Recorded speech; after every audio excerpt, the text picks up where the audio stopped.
While the situation is clearly extremely serious in France and across much of Europe, the United Nations has now been sounding the alarm about the risks of COVID-19 in the developing world. How do countries already in the midst of war cope with coronavirus? It is something the UN Secretary-General Antonio Guterres has sought to address this Wednesday by calling on wealthier countries to donate $2 billion to help some of the most vulnerable people in the world fight the virus. Well, for more, we can talk to the UN humanitarian chief, Martin Lowcock, who joins us now from New York. Hello to you, sir. Thank you very much for talking to us on the programme. First of all, tell us, what countries do you believe are most in need of this money? Well, let me say to start with that it's absolutely right that all the countries at the heart of the pandemic now, like France, Spain, Italy, the US, lots of other countries in Europe, it's absolutely right that they've focused the great bulk of their effort on their own citizens and their own countries. That's the right thing to do. But everybody needs to understand that this pandemic is on the move. It's in more than 150 countries, and it poses the biggest threat in those countries which are war zones or have humanitarian crises already. Countries in the Middle East like Syria and Yemen, African countries like those in the Sahel, Somalia, Venezuela in Latin America, those countries in Asia with big refugee populations like Bangladesh. And the rich countries will be smart while they deal with their own problem, look after their own citizens at home, also to do a little bit to help us minimize the potentially devastating impact of the pandemic on those countries. And the reason for that is if we don't deal with it in those countries too, it's going to circulate and potentially mutate and could be a permanent threat to everybody. So nobody will be safe until everybody is safe.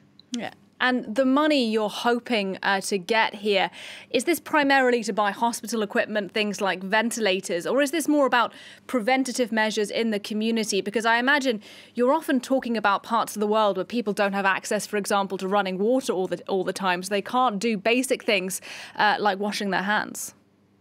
Yeah, so there's a few things. I mean, firstly, we will do everything we can to get the personal protection equipment, the diagnostic tests, those kind of basic things into the most fragile countries. And the World Health Organization has sent 1.5 million tests now to those kinds of countries. Secondly, though, we need to get public information and guidance to everybody so everyone knows what they can do in their circumstances. And a big part of that in the places we're talking about is a strong focus on basic hygiene. There's too many people who don't have enough clean water or enough soap, and we need to deal with that issue as well.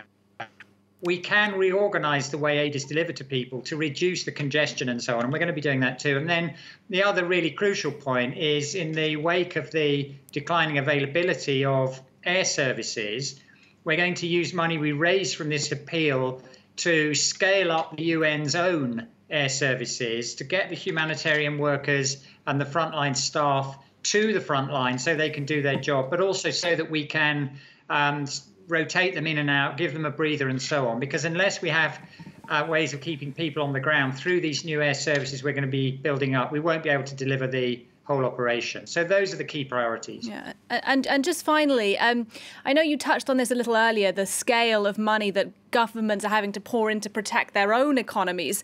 Are you worried that at a time of crisis like this, that simply national and indeed supranational bodies like the EU won't be able to dig deep at this time and help some other countries around the world?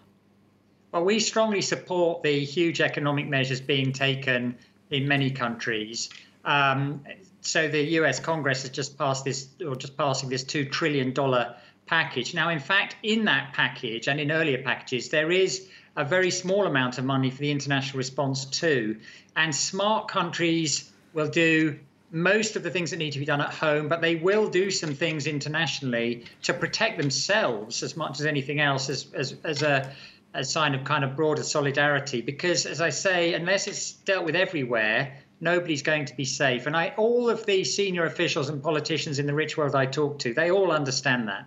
All right. Mark Lowcock, unfortunately, we will have to leave it there. But thank you very much for sharing your analysis with us there. That's Mark Lowcock talking to us. He is the UN Under-Secretary for General Humanitarian Affairs at the United Nations.